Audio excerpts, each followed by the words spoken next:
Assalamu alaikum. This is Farooq Rashid and welcome to this video on tax return filing for 2021 by BFiler, your digital tax advisor.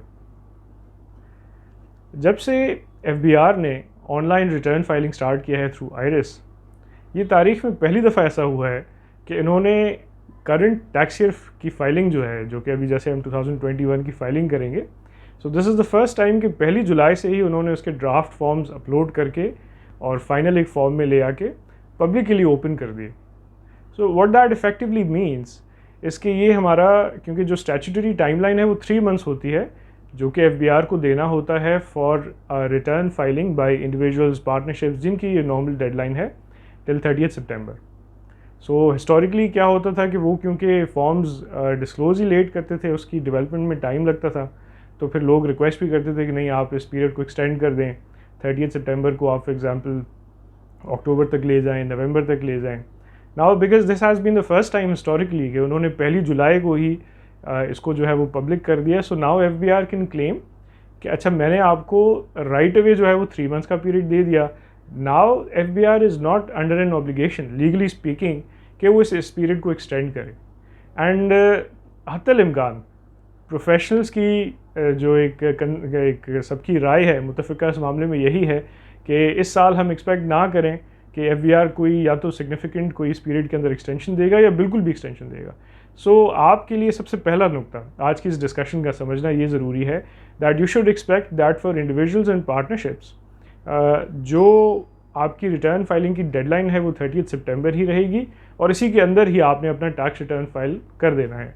अब क्योंकि हम already तकरीबन जुलाई के first 10 days हमारे ख़त्म होने लगे हैं, सो दैट मीन्स कि आपके पास फिर बहुत ज़्यादा टाइम नहीं है जिसके अंदर you have to cumulate your information. आप सारी चीज़ें जमा करेंगे, नेसेसरी डॉक्यूमेंट्स जमा करेंगे और फिर उसकी बेसिस पे आप अपना रिटर्न फाइल करेंगे. So that is point number 1 that you should understand very clearly कि हमारे पास अब बहुत ज़्यादा वक्त नहीं है जिसके अंदर हमने अपनी इन्फॉर्मेशन गैदर करके अपना टैक्स रिटर्न फाइल करना है. सो इस बैकग्राउंड के साथ अब मेरा अगला ऑब्जेक्टिव इस वीडियो का ये है कि मैं आपको समझाऊं कि आप ये जो अभी टैक्स ईयर 2021 की फाइलिंग करेंगे, फॉर एग्जांपल आप जैसे BFiler पे आते हैं और वहाँ पे आके आप अपनी इन्फॉर्मेशन वगैरह प्रोवाइड करते हैं through for your various sources of income, तो उसके अंदर पिछले साल के कंपैरिजन में इस साल क्या चेंजेस आए इस बजट के अंदर, सच दैट आपके एक जहन में हो कि अच्छा फॉर एग्जांपल मेरी कौन सी सोर्स ऑफ इनकम के अगेंस्ट किस तरीके से टैक्सेबिलिटी होगी, उसके लिए क्या सोर्सेज ऑफ इंफॉर्मेशन है, और आप BFiler पे आके क्या आप हमें बताएंगे कि अच्छा ये तमाम सारी चीज़ें हैं जिसकी बेसिस पे इंशाल्लाह आपकी टैक्स रिटर्न फाइलिंग होगी. तो इसका अगर मैं थोड़ा ब्रीफ पस मंज़र बयान करूँ तो आपको ज़रूर याद होगा कि पिछले साल जून में जब बजट आया था तो उस वक्त अभी हम नॉर्मलाइजेशन फ्रॉम कोविड-19 तो बहुत दूर की बात है, आहिस्ता आहिस्ता जो बहुत एक सख्त लॉकडाउन था उससे हम बड़ा एक आहिस्ता आहिस्ता करके निकल रहे थे. तो उस टाइम जब फेडरल गवर्नमेंट ने बजट अनाउंस किया तो उस बजट के अंदर कोई नए टैक्सेस या कोई सख्ती का मामला ऐसा नहीं था. हत्तल इम्कान उन्होंने कोशिश इस चीज़ की कि जो पिछले टैक्स रेट्स हैं उन्हें कंटिन्यू किया जाए या फिर जहाँ पे कुछ ऐसी अमेंडमेंट्स हैं जिसके थ्रू पब्लिक को थोड़ा फैसिलिटेट किया जा सके तो उन अमेंडमेंट्स को उन्होंने इम्प्लीमेंट किया. तो हम 1 बाय 1 डिफरेंट जो सोर्सेज ऑफ इनकम हैं उसमें क्या चेंजेस थे या उसमें आपकी तरफ से क्या BFiler को रिक्वायर्ड होगा जिसकी बेसिस पे आप BFiler पे आके बासानी अपना टैक्स रिटर्न फाइल कर सकते हैं, उन्हें ज़रा हम 1 बाय 1 डिस्कस कर लेते हैं. सो नंबर 1 मोस्ट कॉमन हमारे पास सैलरीड इंडिविजुअल्स हैं. सैलरीड इंडिविजुअल्स के रेट्स आप यहाँ पे देखेंगे हमारे पास कि ये रेट्स फ्रॉम टैक्स ईयर 2020 इसमें कोई चेंज नहीं आया. 2021 में भी हमारे पास जो टैक्स रेट्स एप्लीकेबल हैं वो वही रेट्स हैं जो पिछले साल एप्लीकेबल थे. इसमें सैलरीड इंडिविजुअल कौन होता है ये भी आपके लिए जानना ज़रूरी है. एक सैलरीड इंडिविजुअल ऐसा इंडिविजुअल है जिसकी टोटल जो टैक्सेबल इनकम है उसमें सैलरी का प्रोपोर्शन 75% से ज़्यादा है, यानी ये बड़ा एक सिग्निफिकेंट प्रोपोर्शन है. अगर किसी की लेट से 10 लाख रुपए सालाना इनकम है तो 7.5 लाख से ज़्यादा प्रोपोर्शन उसमें सैलरी का होना चाहिए, वो एक सैलरीड इंडिविजुअल है. और क्योंकि द गवर्नमेंट ऑल्सो रियलाइजेज़ कि ये ऐसे अफराद हैं जो कि अक्सर मिडिल क्लास इनकम का तबका है, तो इनके जो रेट्स हैं निस्बतन थोड़े कम हैं जो कि आप यहाँ पे देख सकते हैं. सो सैलरीड इंडिविजुअल वो है जैसे मैंने बयान किया कि 75% जो टोटल टैक्सेबल इनकम में जिसका प्रोपोर्शन ज़्यादा है. तो ये इन अफराद का जो टैक्स रेट है वो वही होगा जो पिछले साल से आएगा. और इसमें दूसरा आपसे हमें क्या रिक्वायर्ड होगा, आपका एनुअल सैलरी सर्टिफिकेट जो कि आपका एम्प्लॉयर आपको प्रोवाइड करेगा, जिसमें दो बड़ी अहम चीज़ें होती हैं। एक होता है कि अच्छा ये टोटल टैक्सेबल इनकम पूरे साल की क्या थी, नंबर 1, और दूसरी उसके अंदर इंपॉर्टेंट पीस ऑफ इंफॉर्मेशन ये होता है कि उन्होंने आपका उस सैलरी इनकम के ऊपर कितना टैक्स विदहोल्ड किया और FBR में जमा करा दिया। So this is what we'll need from you अगर आप एक सैलरीड इंडिविजुअल हैं और उसके टैक्स रेट्स आपने यहाँ पे देख लिए। अगर आप एक सैलरीड इंडिविजुअल के अलावा कोई इंडिविजुअल हैं इन द सेंस कि आपकी major sources of income salary के अलावा है, यानी आपकी अगर सैलरी है भी तो 75% ऑफ योर टैक्सेबल इनकम से कम है, तो आप एक नॉन सैलरीड इंडिविजुअल कहलाएंगे। या फिर आप एक पार्टनरशिप कंसर्न है, जिसे टैक्स की ज़बान में AOP, एसोसिएशन ऑफ पर्सनस कहा जाता है। इनके जो टैक्स रेट्स हैं वो भी आप यहाँ पे देख सकते हैं कि ये पिछले साल के कंपैरिजन में चेंज नहीं हुए, they have also been made consistent, इसमें भी कोई चेंज नहीं आया। इसमें लेकिन अब फिर क्या आपसे इंफॉर्मेशन हमें रिक्वायर्ड होगी, उसका क्या सोर्स होगा, ये 1 बाय 1 हम जैसे जैसे सोर्सेज ऑफ इनकम का डिस्कस करते हैं तो इस पर भी आपको इंशाल्लाह तफसीली एक क्लैरिटी मिल जाएगी। अच्छा, दूसरी हमारे पास जो लीगल स्ट्रक्चर है वो कौन से हैं, एक कंपनी है और कंपनी ही है टेक्निकली, उसके अंदर फिर एक कैटेगराइजेशन होती है कि एक स्मॉल कंपनी है और एक नॉर्मल साइज़ कंपनी है। नॉर्मल साइज़ कंपनी का रेट जो है वो कुछ सालों से वही स्टैंडर्ड 29% चला आ रहा है, जबकि स्मॉल कंपनी का टैक्स रेट साल दर साल 1% से कम किया जा रहा है। तो पिछले साल जो हमारा नॉर्मल कंपनी का टैक्स रेट था वो 23% था, तो इस साल फॉर टैक्स ईयर 2021 जो नॉर्मल कंपनी का टैक्स रेट होगा दैट इज़ 22%। तो 22% के हिसाब से एक स्मॉल कंपनी की टैक्सेबिलिटी जो है वो होगी और उसके ऊपर वो टैक्स रेट अप्लाई होगा। अच्छा, यहाँ पे तो जनरली एक रेट्स का डिस्कशन हो गया। अब हम ज़रा 1 बाय 1 करके सोर्स ऑफ इनकम के ऊपर आते हैं। मेरी नज़र में सबसे बड़ा जो अहम चेंज इस साल हुआ, जो जिस साल की अभी हम फाइलिंग करेंगे टैक्स ईयर 2021 की, तो इसमें सबसे अहम जो इंपॉर्टेंट सोर्स ऑफ इनकम थी जिसकी टैक्सेबिलिटी रिजीम के अंदर चेंज आया, that was income from immovable properties. आपको हो सकता है याद हो कि पिछले साल अप्रैल में construction sector, builders and developers के लिए स्पेशली एक एमनेस्टी स्कीम भी लाई गई थी। उसमें फिर साथ साथ ये भी प्रॉमिस किया गया था और इनफैक्ट शायद उसी के अंदर ही ये बता दिया गया था कि अब गोइंग फॉरवर्ड जो capital gain on immovable property की टैक्सेबिलिटी होगी उसको थोड़ा सिंप्लीफाई किया जाएगा। जो पिछले साल की फाइलिंग हुई उसमें प्रॉब्लम क्या थी, उसमें बड़ी इंटरेस्टिंग प्रॉब्लम थी। पहली दफ़ा क्योंकि इमूवेबल प्रॉपर्टी पहले टैक्सेबल एसेट नहीं हुआ करता था, वो एक पर्सनल आपका ज़ाती एसेट होता था। ये तो जब बहुत ज़्यादा इस सेक्टर के अंदर डेवलपमेंट हुई और गवर्नमेंट ने रियलाइज़ किया कि नहीं, इसके अंदर बहुत एक लोग पैसे कमा रहे हैं और यहाँ पे इस चीज़ को भी टैक्स किया जाए, तो फिर गालिबन 2012 के अंदर इमूवेबल प्रॉपर्टी को पहली दफ़ा टैक्सेशन रिजीम में लाया गया और उसके ऊपर इनकम, इसको एक कैपिटल एसेट बना के इसके ऊपर एक इनकम टैक्स चार्ज करना शुरू हो गई गवर्नमेंट। फिर जो टैक्स ईयर 2020 की फाइलिंग थी उसमें interestingly, so that was the year जिसमें सबसे स्ट्रिंजेंट रिजीम जो है वो अडॉप्ट की गई। उसमें क्या कहा गया, उसमें सेग्रीगेशन कर दी गई between an open plot of land and a built up property. तो बिल्ट अप प्रॉपर्टी की जो एग्जेम्पशन पीरियड था दैट वाज आफ्टर 4 ईयर्स, लेकिन ओपन प्लॉट ऑफ लैंड का एग्जेम्पशन पीरियड था आफ्टर 8 ईयर्स, यानी कम अज़ कम आपने 8 साल तक प्रॉपर्टी को अपने पास रखे रहना है। 8 साल गुजर गए, उसके बाद अगर आप उस प्रॉपर्टी को सेल करते हैं तो अब क्या होगा, अब उसके ऊपर फिर आपको एग्जेम्पशन मिलेगी। उससे कम अगर आप टाइम पीरियड के अंदर उसको सेल करते हैं तो उसके ऊपर फिर टैक्स रेट्स अप्लाई होंगे, फिर वेरियस एक कैस्केडिंग टैक्स रेट्स है उसके अंदर। लेकिन ये एक थोड़ा हार्श मेजर कंसीडर किया जा रहा था। लोगों का गुमान था कि इमूवेबल प्रॉपर्टी आप इनको अलग ना करें और इस सेक्टर को बहुत ज़्यादा ओवरबर्डन किया जा रहा है, बहुत ज़्यादा ओवर टैक्स किया जा रहा है।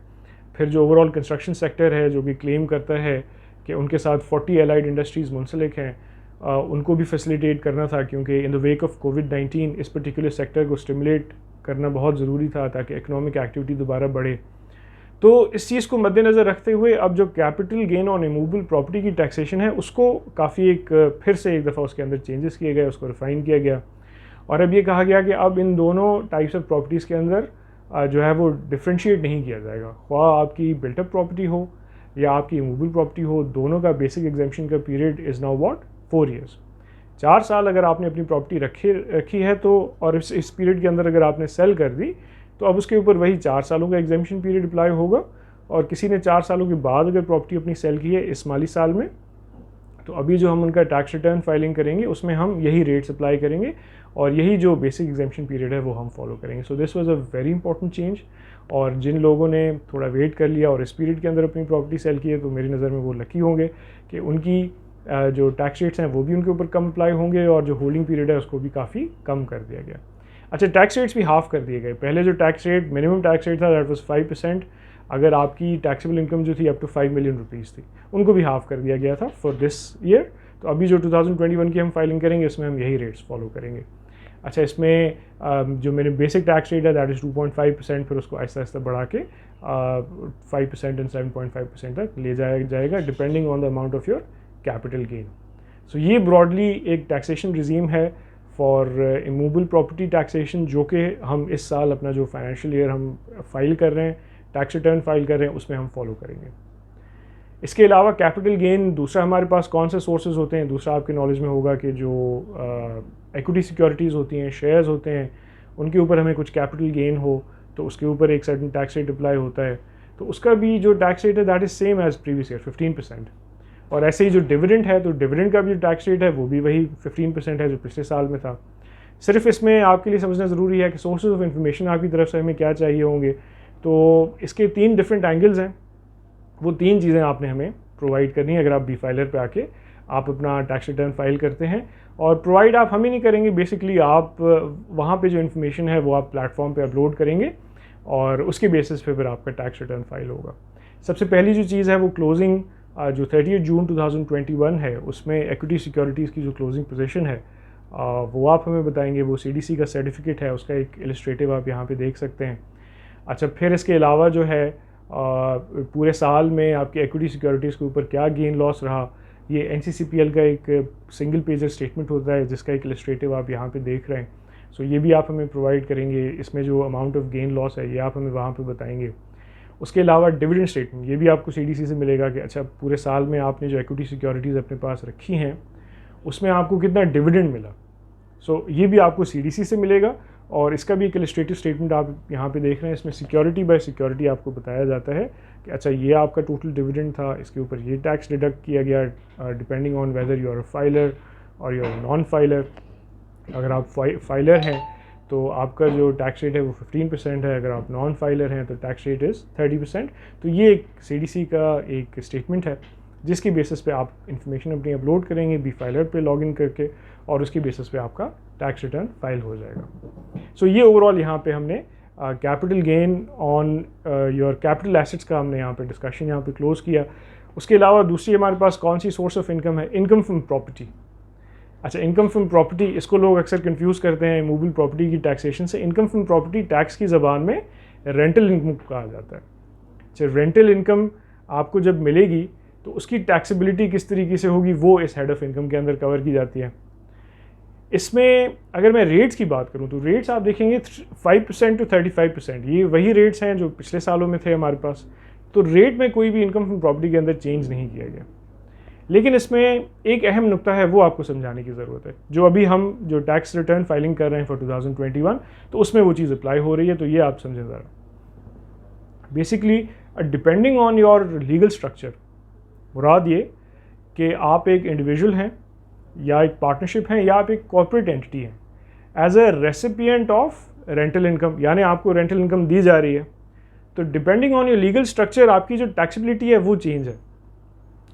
अगर आप एक कंपनी हैं तो फिर इसको एक नॉर्मल इनकम की तरह ट्रीट किया जाता है, सच दैट कि आपका रेंटल इनकम आपको मिला, उसमें से सर्टेन एक्सपेंसेस माइनस करने की इजाज़त है और उस पर नॉर्मल टैक्स रेट कंपनी का अप्लाई होगा जो कि 29% है in case of a normal company.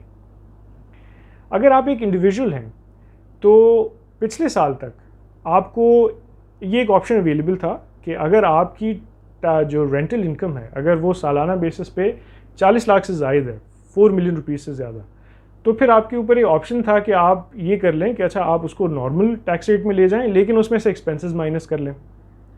वरना अगर 4 मिलियन से कम थी तो ये स्पेशल टैक्स रेट्स अप्लाई होते थे जो कि नॉर्मल टैक्स रेट से थोड़े कम है, लेकिन आपको उसमें से एक्सपेंसेस माइनस करने की इजाज़त नहीं थी। यानी आप मेंटेनेंस के एक्सपेंसेस माइनस नहीं कर सकते, अगर आपने कोई आपकी प्रॉपर्टी है उसका इंश्योरेंस कराया है वो आप माइनस नहीं कर सकते, उस प्रॉपर्टी को ख़रीदने या बनाने के लिए आपने लोन लिया उसका इंटरेस्ट एक्सपेंस आप उससे माइनस नहीं कर सकते।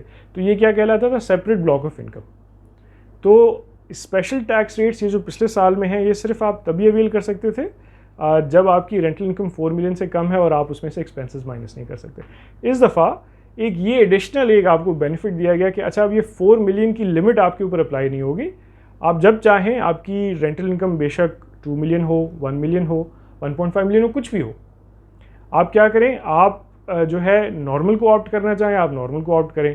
फिर ये आप देखेंगे डिफरेंट टाइप्स ऑफ डिडक्शंस आपको अलाउड है। इसमें आप 1/5 ऑफ रेंटल डायरेक्ट आप मेंटेनेंस की मद में माइनस कर लें, और इस किस्म की जैसे इंश्योरेंस मैंने बताया, इंटरेस्ट एक्सपेंस मैंने बताया, या उसके अलावा यूटिलिटीज़ के कुछ एक्सपेंसेस हैं उसके वो आप माइनस कर सकते हैं। तो ये कहलाती है नॉर्मल टैक्स रिजीम, ये अब आपके लिए अवेलेबल थी। तो ये अब दोनों रिजीम्स जो हैं, अब इसका ऑप्शन आपके पास होगा कि आप इसको चूज़ करें, फिर बेशक आपकी रेंटल इनकम 4 मिलियन से कम क्यों ना हो। तो इनकम फ्रॉम प्रॉपर्टी के अंदर ये एक बहुत अहम चीज़ थी। इसमें इस दफ़ा इस साल में चेंज आया, लेकिन रेट्स में आप देखेंगे कि स्पेशल या नॉर्मल के अंदर कोई भी बहरहाल चेंज नहीं आया। लेकिन इस चीज़ की वजह से क्योंकि ऑल टुगेदर टैक्सेबिलिटी आपकी चेंज हो जाती है, तो इस चीज़ को समझना ज़रूरी है।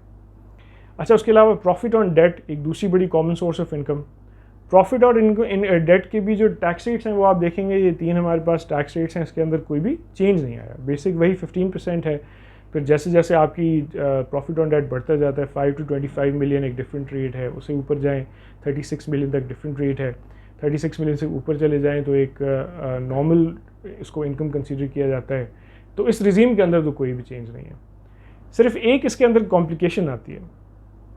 प्रॉब्लम क्या है, ज़्यादातर आप और मैं अगर कोई प्रॉफिट ऑन डेट ले रहा है तो generally people fall under the category of 5 million rupees, जिसके ऊपर टैक्स रेट क्या है 15%, आप यहाँ पे देख रहे हैं। अच्छा, बैंक आपका डिडक्ट कितना कर रहा होता है 10%। अगर क्या, नंबर 1 आपकी इनकम जो है, जो आपकी पूरे साल का प्रॉफिट ऑन डेट है वो 5 लाख से कम है, और दूसरा ये कि आपने उनको एक सर्टिफिकेट दे दिया है कि अच्छा मेरी कम्युलेटिवली जो मेरा प्रॉफिट ऑन डेट होगा वो 5 लाख से कम ही होगा। तो जनरली मेरा ख्याल है लोगों ने सर्टिफिकेट दिया या नहीं दिया, बैंक्स अमूमन डिडक्ट 10% ही कर रहे होते हैं। तो यहाँ पे एक अनोमली है। अनोमली ये है कि रेट इज़ 15% इनकम का, लेकिन जो बैंक है वो डिडक्ट करता है 10%। तो फिर जब आप रिटर्न फाइलिंग करेंगे अभी 2021 की, इसमें ये एडिशनल 5% आपको पे करना पड़ेगा। सो ये एक इसके अंदर एक अनोमली है। ये लोगों को थोड़ा जनरली मुश्किल होता है कि क्यों हम एडिशनली पे करना पड़ रहा है, बैंक क्यों नहीं हमसे ऑलरेडी डिडक्ट कर लेता। तो ये यहाँ पे एक टेक्निकल कॉम्प्लिकेशन है, ये आपके लिए समझना ज़रूरी है। जो डिफरेंशियल 5% है that needs to be paid by you. तो ये प्रॉफिट ऑन डेट हो गया। अच्छा, उसके अलावा कुछ अक्सर जो है वो हम आपको कहते भी हैं, आप भी कोशिश करते हैं कि in your various instances of economic activity जो आपसे एडवांस टैक्स डिडक्ट हुआ है वो आप उसकी इन्फॉर्मेशन हमें देते हैं when you come on to be filer. जब हम आपसे पूछते हैं कि अच्छा ये सारे एडवांस टैक्सेस आपने आपसे डिडक्ट हुए होंगे, आपने कहीं जमा कराए होंगे, तो वो आप हमें अमाउंट बता दें, तो वो फिर हम या तो आपका रिफ़ंड कैरी फॉरवर्ड कर देते हैं या आपकी टैक्स लाइबिलिटी से हम रिड्यूस कर देते हैं। तो कुछ ऐसे एडवांस टैक्सेस थे जो इस साल ख़त्म हो गए थे, तो वो आपसे अब डिडक्ट नहीं हुए होंगे, तो वो मैं चाह रहा था कि वो आपको बता दूं। वो 1 बाय 1 हम डिस्कस कर लेते हैं।